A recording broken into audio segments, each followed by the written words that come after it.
La paix, bon Dieu avec nous.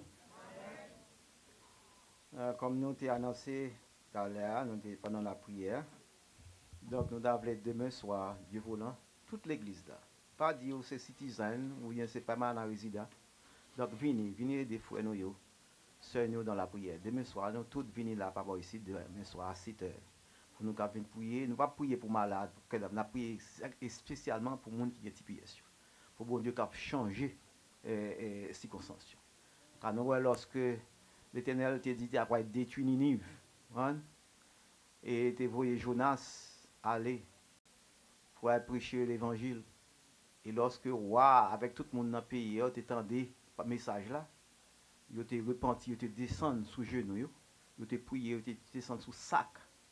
Pendant 3 jours, il a prié, et l'Éternel t'a détourné des sacs qu'il t'a fait payer. La parole de Dieu de l'Éternel, pas de faire encore. La prière est capable de changer un pile bagaille. Un pile décision capable de prendre qu'on y a dans la Maison Blanche. Mais bon Dieu lui-même, par la prière, il est capable de changer les circonstances. Au cas où il n'y pas de blé, même retirer TPS là, il est capable même dire qu'on s'est à aux résidences dans le pays. Bon Dieu lui-même, quand il fait un pile miracle, nous croyons ça. Bon Dieu, quand il est capable de faire miracle. C'est pour ça, pas arrêter la caille. Venez prier, venez aider frères et sœurs dans la prière.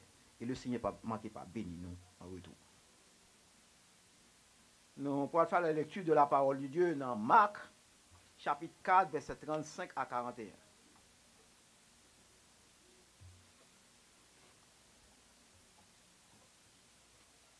Marc, chapitre 4, verset 35 à 41. Ce même jour, sur le soir, Jésus leur dit, passons à l'autre bord. Après avoir renvoyé la foule, ils l'emmenèrent dans la barque où il se trouvait. Il y avait aussi d'autres barques avec lui. Il s'éleva un grand tourbillon et les flots se jetaient dans la barque au point qu'elle se remplissait déjà. Et lui, il dormait à la poupe sur le coussin. Ils le réveillèrent et lui dirent, Maître, ne t'inquiètes-tu pas de ce que nous périssons? S'étant réveillé, il menaça le vent et dit à la mer, Silence, tais-toi. Et le vent cessa et il y eut un grand calme. Puis il leur dit, pourquoi avez-vous ainsi peur? Comment n'avez-vous point de foi? Il fut saisi d'une grande frayeur et ils se dirent les uns aux autres, quel est donc celui-ci à qui obéissent même le vent et la mer? Que le Seigneur a béni lecture ça pour édification d'homme chacun de nous. Donc, sujet que nous va entretenir, Seigneur, après-midi ça, c'est suivre Jésus, c'est risquer la tempête. Suivre Jésus, c'est risquer la tempête. Following Jesus is risking the storm. Nous allons poursuivre encore aujourd'hui avec les miracles et les guérisons de Jésus. Dimanche qui était 5 novembre, nous avons considéré la guérison du paralytique à Capernaum. Et nous avons vu comment Capernaum, c'est village de consolation, comment Jésus-Christ lui-même, c'est le Dieu de consolation, et qui a été établi quartier général à Capernaum, côté il était fait un pile miracle. Et nous avons aussi la foi et la détermination de 5 personnes. Le paralytique, c'est 4 amis. Nous connaissons les amis, comment ils ont été amené le paralytique là à Jésus. Il était porté sous les épaules, son brancard. Ils ont été traversé la foule. Ils ont été hissé malade là. Ils ont été découvert 3 tucailles là. Et ils ont filé malade là devant Jésus. Et nous avons aussi les raisonnements des spécialistes de la loi, les scribes. Ils ont été accusés Jésus-Christ de blasphème parce que Jésus-Christ n'a pas donné les péchés du paralytique par une simple parole, tes péchés te sont pardonnés. Je dis à nous pour considérer la tempête apaisée selon l'évangile de Marc. Et notre sujet, comme nous sommes dit à l'heure, c'est suivre Jésus, c'est risquer la tempête. Comment le sujet a dit? D'abord suivre Jésus ou mettre attendre la tempête. D'abord suivre Jésus. Donc, si vous avez la tempête, pas suivre Jésus. Mais si vous avez suivre Jésus, il faut attendre la tempête. Et si vous pas suivre Jésus, il a plus mal vous.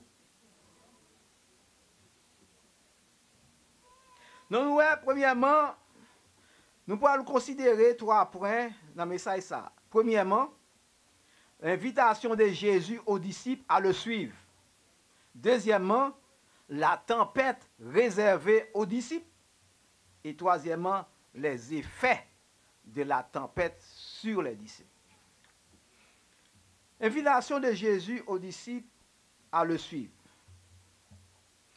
La tempête apaisée, c'est un passage qui est bien connu. Et passage, ça a figuré dans 3 des 4 évangiles. Matthieu, Marc et Luc. Mais Marc lui-même, il parlait de événement ça en peu de mots. Nous sommes capables de dire dans une forme qui est simple. Il commençait avec une invitation, l'invitation de Jésus aux disciples. Dans Marc chapitre 4, verset 35, il dit, passons à l'autre bord. Donc, invitation ça, il marquait une rupture avec un bagage qui était fait avant. Parce que Jésus qui t'a prêché avant. Les disciples, ils étaient sentis fatigués après une journée de travail. Après une journée de travail, ils étaient pensés pour entrer la caillou, à joindre madame avec petit yo. Nous sommes capables d'imaginer, comme Marc dit nous, nuit l'a approché sur le soir. Jésus qui baille l'ordre là, passons à l'autre bord.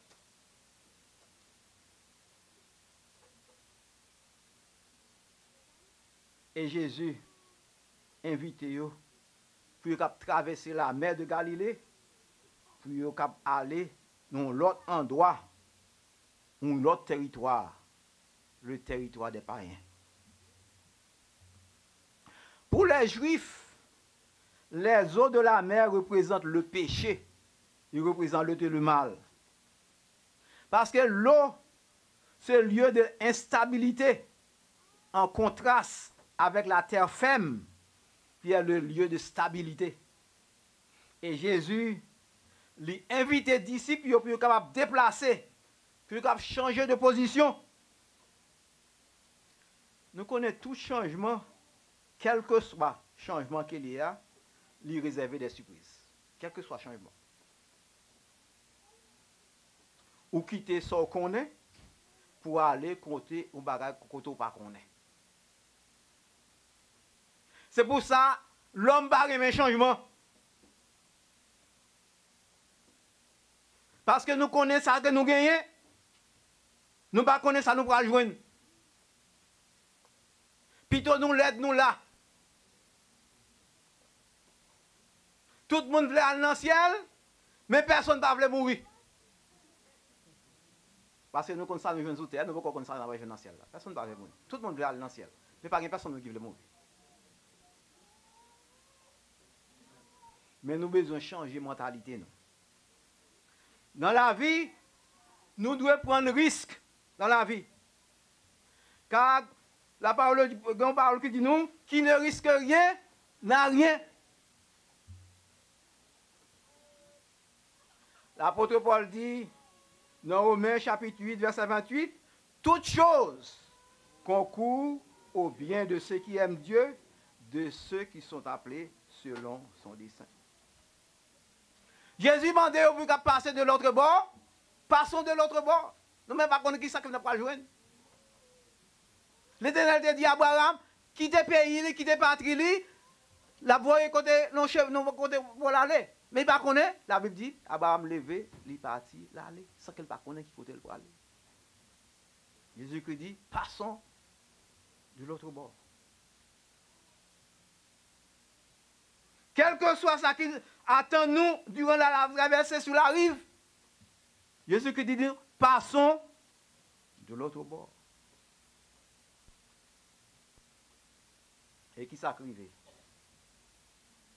Tempête réservée pour messieurs sous chemin. Le lac de Galilée, qui est appelé aussi la mer de Galilée, ce n'est pas un lac qui est trop grand. Lorsqu'on regarde dans le dictionnaire, les faits nous, en parlant de géographie de la zone, il dit que la traversée est de 6 ou 7 kilomètres. Et plusieurs disciples, ce sont des pêcheurs qui ont des marins professionnels qui ont. Ils ont voyagé sur la mer. Et ça, c'est domaine compétentieux. Ils connaissent bien phénomènes météorologiques sur le lac. Ils connaissent tout phénomène ça, qui est capable de briver. Donc le lac de Galilée, il est connu pour des violentes tempêtes. Mais, disciples, quoique professionnel qui était, mais la Bible fait comme ils sont surpris lorsque tempête ça vient prendre. Donc la tempête lui arrivait soudainement sur eux, une fois qu'ils sont au milieu de la mer. Il fait nuit. Et avec son mauvais temps, pas des étoiles dans le ciel là pour capable guider, pour capable orienter. Tempête là, est violente. Bac là, ballotté de droite à gauche par les vagues de la mer. Et quand l'autre là commence à prendre l'eau, bateau là, quand l'autre là, ou bien bac là, il est en train de couler. Nous n'avons pas besoin de marin pour nous comprendre la situation. Ça. Comment même si ça est une situation qui est grave. Et d'ici, ils sont conscients de danger, ils ont paniqué. Même lorsque ils ont nagé. Lorsqu'on suit Jésus, mes bien-aimés, nous devons attendre à toute bagaille, bon ou mauvais. Si vous pensez que vous venez dans l'église, vous venez accepter Jésus-Christ pour ne pas souffrir, vous mettez quitter ça. Parce qu'on vient de souffrir comme ça. Je ne sais pas ça, venez, comme on a prêché, venez convertir, tout bagaille bon, tout bagaille marché. C'est menti. Tout le monde a dit ça, c'est menti qui là-bas. Pas dire que l'on vient convertir, tout bagaille marche bien. Au contraire, vous avez tout bagaille marche bien pour vous, pendant qu'on vient convertir, on vient là, on vient faire des questions. Parce que Satan, il veut retourner. Il doit voir comment tout bagaille vient changer pour vous. Tout bagaille était bien pour vous, quand vous venez dans l'évangile, voir comment ces misères viennent passer. C'est pour capable de retourner même. Qui fait ça arriver là? Satan a tenté où et bon Dieu a éprouvé où. Jésus-Christ dit à ses disciples, dans Matthieu 16, verset 24, si quelqu'un veut venir après moi, qu'il renonce à lui-même, qu'il se charge de sa croix et qu'il me suive. Parce que qu'on prie pour payer lorsque Jésus. Ou bien vous portez quoi? Et quoi, c'est toute qualité de souffrance.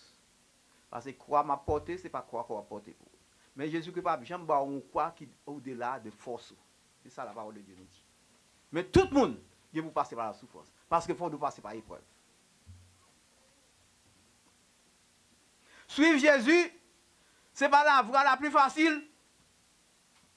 Parce que 10 filles ont fait expérience là. Et nous-mêmes, nous expérimentons. Suivre Jésus, ce n'est pas assurance que tout bagage vient bien.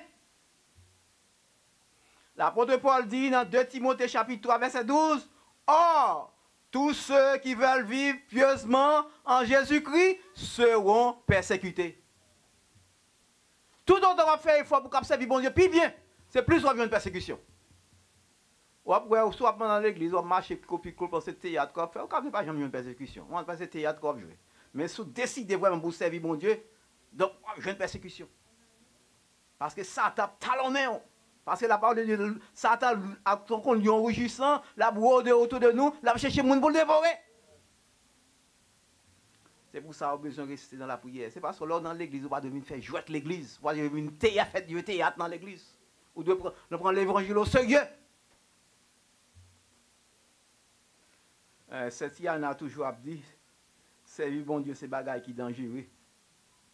Donc, servir bon Dieu, pas dangereux, mais il y a un danger dans le chemin. Il y a un danger dans le chemin. David dit dans Psaume 34, verset 8, l'ange de l'Éternel campe autour de ceux qui les craignent, il les arrache au danger. Ou à venir danger, mais l'Éternel a retiré dans le danger, mais le danger a rien pour venir quand même.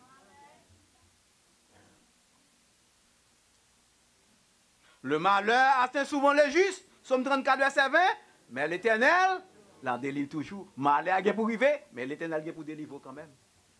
Il faut donc un danger, il faut le jeune malheur. Si vous ne pensez pas que un danger pour un malheur, tout détromper tête. Il faut le jeune. Parce qu'il faut que bon Dieu tester. Et Satan, ça t'a tenté. Parfois, lorsque bagaille vit ni épreuve ni tentation qu'on ne pas sembler, mais ça dépend des gens qui observent bon Dieu. Suivre Jésus, c'est risquer la tempête. Il n'est pas facile aujourd'hui pour afficher comme chrétien dans le travail ou à l'école. Donc pour dire c'est chrétien pour agir comme chrétien, il n'est pas facile. Toujours une tendance à suivre l'autre amis dans l'école. Parce qu'il n'y a pas agité les gens, pantalon juste bien bas, non, gens mieux, pas d'avoir le même gens tout. Ou à imiter eux. Mais on pas de proposition pour connaître ces chrétiens comment vous agir. Dans le travail, quand on est là, on a parlé de mal, ou non parlé de mal tout.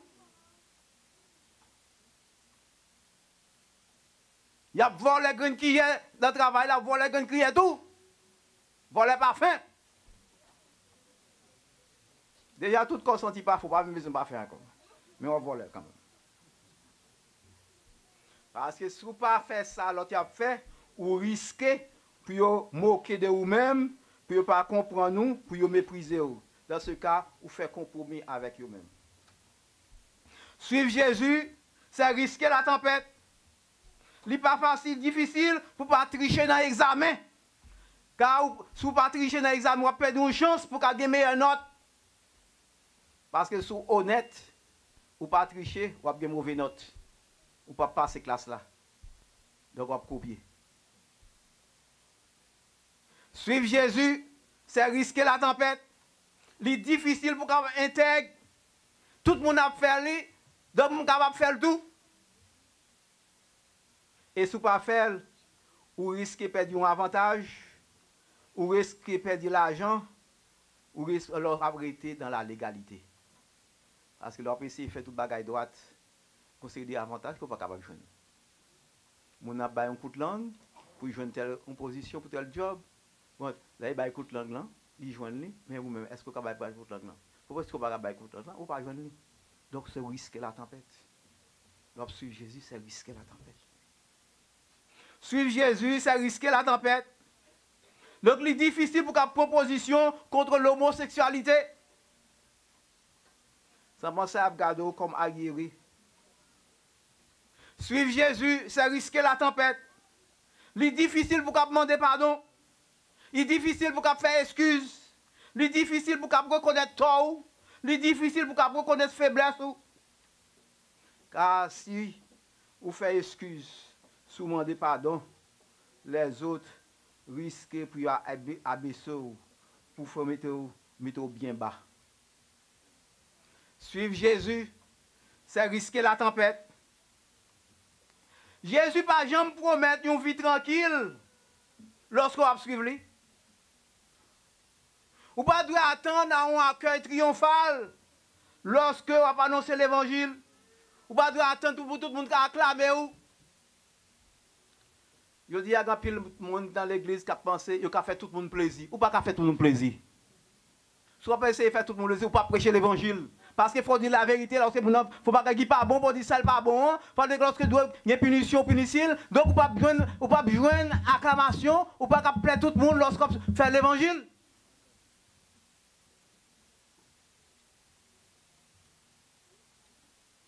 Bon Dieu va jamais promettre ni confort, ni tranquillité, mais c'est ça le promet nous, c'est pour le capable à côté nous, c'est pour le avec nous, c'est ça qu'il promet nous. Même dans la difficulté, même dans le problème, Jésus est avec nous. Vous comprenez, deux personnes ont souffert pour la même cause, pour la même bagaille. Un chrétien, pas chrétien, chaque chrétien pas souffrir même gens avec chaque chrétien. Parce que chaque chrétien, il connaît un monde qui est avec lui. Mais chaque pas chrétien, il a souffert lorsque nous moment il quand même tué tête. C'est pourquoi Jésus, pour ça la parole de Dieu nous dit, l'Éternel dit à Josué, dans Josué chapitre 1er, verset 5, je ne te délaisserai point, je ne t'abandonnerai point. Et mais avec vous, dans tout ça qu'on va entreprendre.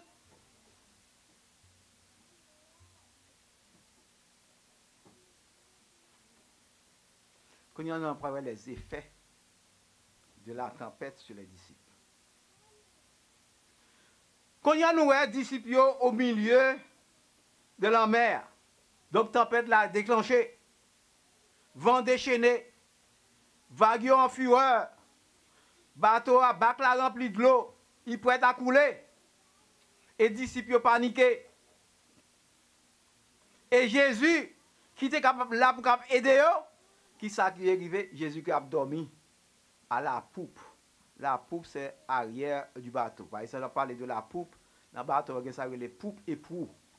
Poupe là, c'est arrière bateau. Proue, c'est devant bateau. Et Jésus-Christ a dormi à la poupe, ça veut dire derrière, et bac là, tranquillement, la tête posée sur un coussin. Donc, voici au monde. Bateau a presque coulé. La mer a vague. Le vent fait rage. Et puis, de l'eau a rentré dans le bateau, il peut se couler, et puis il y a des gens qui ont dormi, tête reposée. C'est comme si rien n'était. Sommeil n'est pas troublé par le bruit du vent, ni par les mouvements de la barque, ni par l'agitation des disciples. Jésus-Christ a dormi. Jésus-Christ n'a pas pris de panique. Jésus-Christ n'a pas rendu compte de rien. Parce que Jésus-Christ n'a pas aucune conscience de ce qui a passé.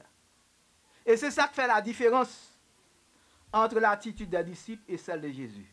C'est la conscience de l'événement. Jésus-Christ, en tant que Dieu, lui a une mission, c'est vrai, mais en tant qu'homme, il va connaître tout ça qui a passé parce qu'il t'a dormi. Il t'a dormi. Et Jésus-Christ t'a dormi en tant qu'homme parce qu'il a besoin de récupérer force. Pas oublier toute journée, on travaille, pendant toute journée, on a parlé, depuis matin jusqu'au soir, on a parlé, il est fatigué. Et on est capable d'imaginer combien fatigue, combien Jésus-Christ est épuisé. Alors, Jésus-Christ a dormi dans un profond sommeil. Lorsqu'on a dormi, ou pas conscient de ça qui a passé autour de vous. Il y a des fois, quand il a même prendre du feu, même on va connaître, parce qu'on a dormi, parce qu'on n'est pas conscient de ce qui a passé autour de vous. Le bateau a coulé, mais Jésus-Christ a dormi. Il paraît que Jésus-Christ paraît indifférent au sort des disciples, et là, c'est ça que les disciples pensaient. Jésus-Christ indifférent, d'après la question que vous posez. C'est des sentiments disciples, d'après Marc chapitre 4, verset 38. Mais, ne t'inquiètes-tu pas de ce que nous périssons? Question ça est plus que c'est plus comme qu'on reproche que les disciples ont fait à Jésus. Mais, ne t'inquiètes-tu pas de ce que nous périssons? Et midi, la Bible dit ça, Jésus-Christ intervient et toute bagaille a été rentrée dans l'ordre. Vous savez, Marc dit dans Marc chapitre 4, verset 39, s'étant réveillé, il menaça le vent et dit à la mer, silence, tais-toi, et le vent cessa, et il y eut un grand calme. En plus, frère, dans la vie, c'est ça nous pensons. Jésus-Christ pensait, Jésus-Christ oubliait nous, il n'est pas soucieux de nous-mêmes, il n'a pas de misère, nous, il n'a pas de problème. Nous. Jésus-Christ connaît, c'est ça nous connaît, il connaît ça. Tout problème nous, c'est ça nous autres chanteurs, il connaît ça.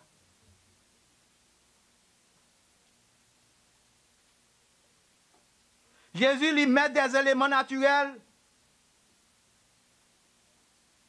Et pour ça, Jésus-Christ dit au verset 40, puis il leur dit, pourquoi avez-vous ainsi peur? Comment n'avez-vous pas de foi?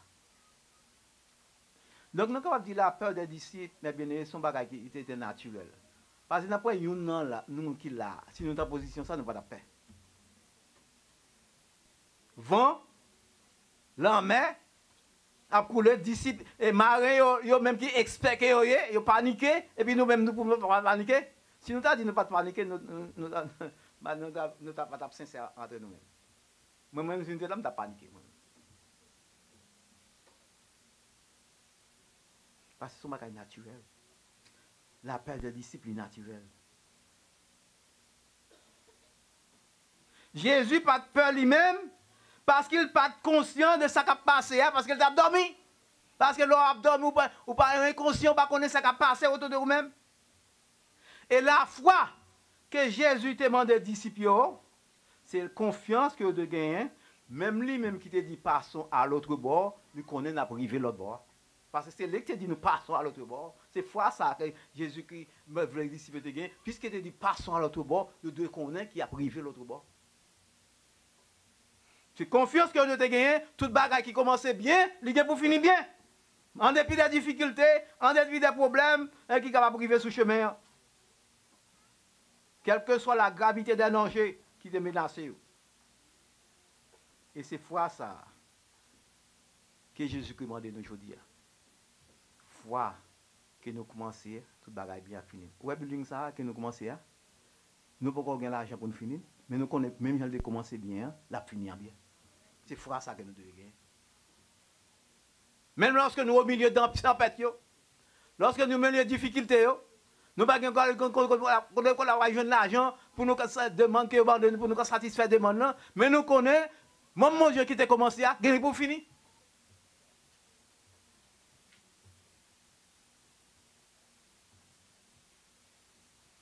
Pas quitter nous impressionner par la tempête la vie, mais en gain regard nous fixer sur Jésus, le chef et le consommateur de la foi. Même Jésus, ça qui te dit nous passer à l'autre bord, l'a fait nous arriver à l'autre bord. C'est pour ça que Jésus dit à ses disciples, dans Jean 14, verset 1er, que votre cœur ne se trouble point, croyez en Dieu et croyez en moi. Peut-être nous capable de poser question, pour qui ça bon Dieu permet cette tempête là? Pour qui ça bon Dieu autorise un tel danger? Bon Dieu autorise un tel danger, c'est pour apprendre aux disciples à mettre confiance en Jésus. En pile fois, il y a des problèmes qui arrivent dans la vie, bon Dieu apprend nous, pour nous apprendre nous, pour nous mettre confiance en lui-même. Lorsque bagaille arrive noir, parce que lorsque bagaille vient fait, pour nous pas dire c'est nous qui t'ai fait. Parce que si nous avons l'argent dans la banque, nous avons dit c'est nous qui fait. C'est nous qui gagnons l'argent qui fait. Mais puisque nous pas gagné, lorsque bagaille la fait, nous avons dit c'est pas nous qui fait, mais c'est l'Éternel qui fait. Jésus m'a demandé pour nous faire confiance, pour nous continuer à croire dans lui-même, à toute bagaille, parce que toute bagaille, il y a toute bagaille dans la main. Satan parfois nous envoie des tempêtes, des difficultés pour qu'il fasse nous chuter, pour qu'il accuser nous devant mon Dieu, pour qu'il diminuer nous. Mais bon Dieu, au contraire, il voit épreuves, difficultés, pour nous mettre plus, pour nous gagner plus de foi, plus de confiance dans lui-même. L'apôtre Paul dit aux chrétiens de Corinthe, dans 1 Corinthiens chapitre 10, verset 13, aucune tentation ne vous est survenue qui n'a été humaine. Et Dieu qui est fidèle ne permettra pas que vous soyez tentés au-delà de vos forces. Mais dans la tentation, il préparera aussi le moyen dans son tir afin que vous puissiez la supporter. Vous entendez que ça parle de dire, bon Dieu, pas bien ban nous chai que nous pas capoter. Quand c'est bon Dieu, bon nous chai qu'on nous capoter, c'est ça, nous besoin de rester fermes, nous besoin de rester dans la prière, nous pour nous traverser quand même. Difficulté. Pour terminer, bien aimé. Nous voyons le thème central du passage de la tempête apaisée, c'est la foi en Dieu malgré les circonstances défavorables. La traversée de la mer de la Galilée indique la traversée de la vie. La mer représente notre famille, notre communauté, l'Église, notre cœur lui-même. Des tempêtes capables de déclencher dans la vie nous à l'improviste. Une petite capable de mourir, ou capable de perdre un petit garçon, ou capable de perdre une petite fille, ou capable de prendre un mauvais chemin, un petit garçon qui prend un mauvais chemin, il y a une petite fille qui prend un mauvais chemin. Voilà une tempête. Ou capable de une crise financière, une perte de travail, une perte de mari, une perte de madame. Voilà une tempête. Voilà la meilleure garantie contre les tempêtes de la vie, c'est d'avoir Jésus dans la barque. Lorsque il y a Jésus dans la barque, nous toujours chanter en cantique avec Christ en barque. Moi, pas faire tempête, moi pas faire tempête, moi pas faire tempête là. Et meilleur moyen pour garder Jésus dans la barque là, pour garder Jésus dans la barque la vie ou, dans la barque la vie famille ou, c'est par la prière, par la foi en Dieu et par sa parole. L'apôtre Pierre dit dans 1 Pierre chapitre 5 verset 7, déchargez-vous sur lui de tous vos soucis, car lui-même prend soin de vous. Que le Seigneur a fait nous la grâce.